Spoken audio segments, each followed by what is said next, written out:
Morning, Mr. Young. Wanted to show you what Jeff's got completed on your boat. He's got both the chines on, and that's the port side chine. And when it's right side up, it'll be port side chine, and when it's right side up, it's going to be the starboard chine. So and he's getting the spot routed in place for the planks to land on. And so when we get done, we're going to be ready for plywood when we get done with this stretch right here. I'll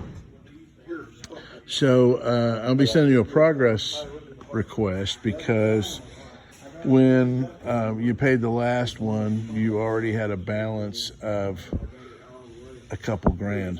So basically, we only got a couple grand to get the chines in place and get the chines in place. And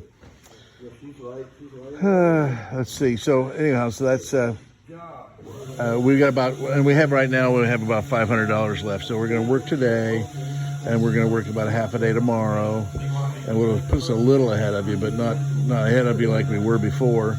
And that'll get us to a logical stopping point, so that where we can be very efficient when we start back up. It'll be ready for plywood and then ready for planks. So just wanted to show you that and explain why I'm making a progress request so soon after you paid the last one. Thanks.